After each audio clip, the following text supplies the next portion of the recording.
welcome back to our YouTube channel and digital classroom.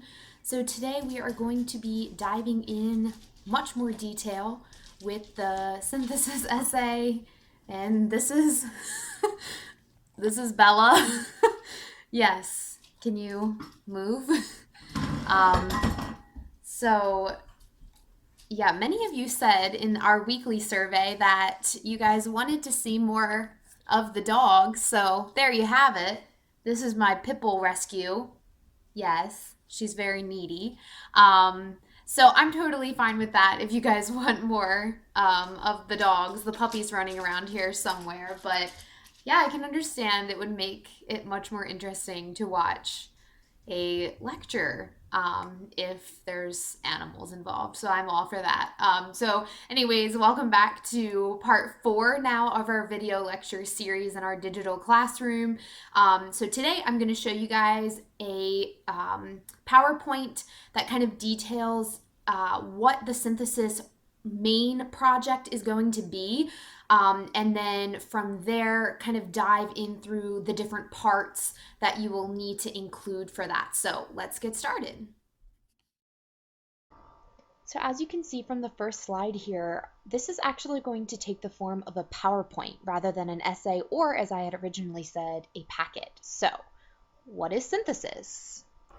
So just to review, synthesis is making connections between your different sources that are coming from the sources you've already annotated in your annotated bibliography. And so what are some questions that you're wanting to ask yourselves are, do these sources have similar arguments, differing arguments, opposing conversations? In order to make those connections, you have to first understand the main ideas of your sources. And so that's where the the connections packet that I released on the announcements tab is going to come in handy. So take a look at that packet. Essentially, all it's asking you to do is to figure out what the main idea is of each source that you annotated in order to fully understand what the thesis, what that controlling point is in each of your source, whether they're primary, secondary, or scholarly. And so what you'll then do is try to determine what groupings or similarities of conversations that you can make those connections between your sources about either your person of interest, your POI, or your social issue, as well as branding, social media, marketing, those other background conversations. So as far as the synthesis PowerPoint assignment, I wanted to go through what the requirements are going to be for this particular project. So for your total number of sources, you need to incorporate at least 9 sources. Now, 3 of those 9 should be secondary scholarly, and 3 of those should be primary. So of course, you all know from your annotated bibliography projects, you had to have 5 primary and only 2 scholarly. So that's why I had mentioned a while ago that it would be beneficial if you found more than just the 2 minimum required scholarly sources, because you will have to find more than that for this project. So again, it is not going to be a packet as I had originally intended. It is also not going to be an essay. It is going to take the form of a formal PowerPoint. And I'm going to show you all on Friday, day 5 of our lecture series is going to be all about a sample PowerPoint that I'll go through with you guys in detail. So you'll have that as a resource as well, but it will be, again, a formal PowerPoint presentation.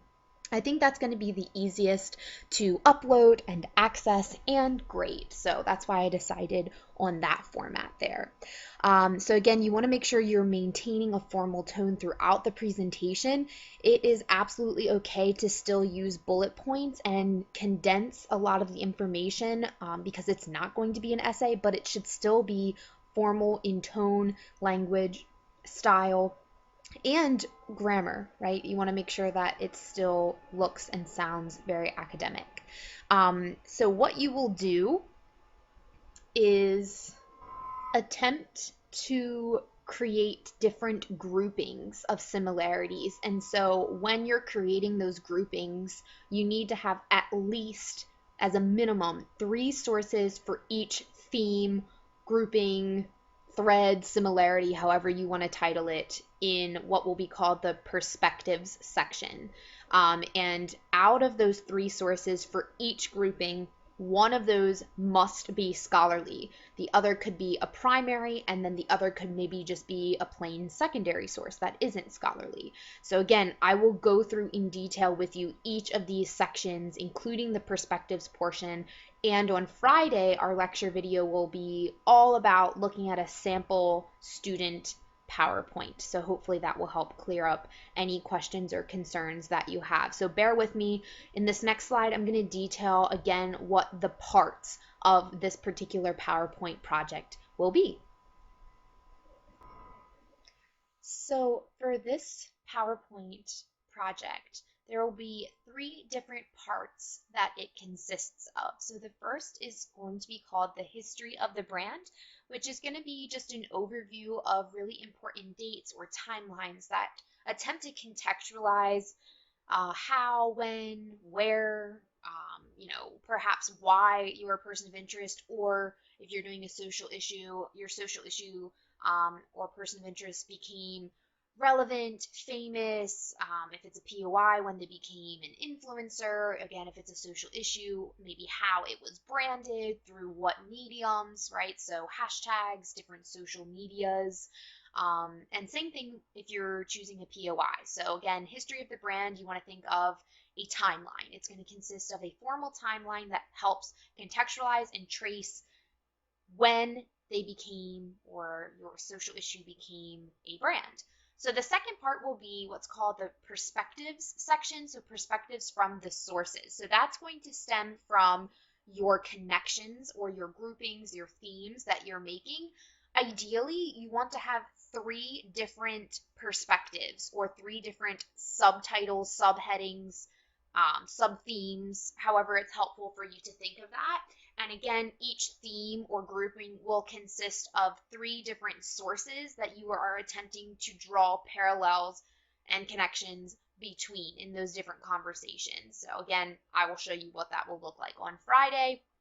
And then lastly, the third section will be finding my way into the conversation. This is the section that can be quite informal and conversational.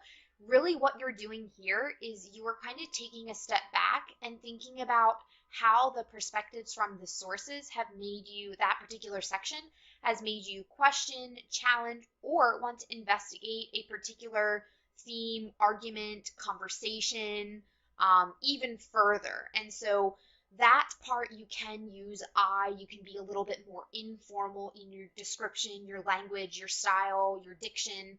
But again, what this last section is going to attempt to do is it's going to draw you or kind of springboard you into what will be the last final project of Unit 2, which is going to be the rhetorical analysis. And don't even get too far ahead. Don't think about that yet, but just keep in mind the last section for the synthesis PowerPoint project. That is what it is intended to do, is just to get you thinking about what you might want to use for your rhetorical analysis.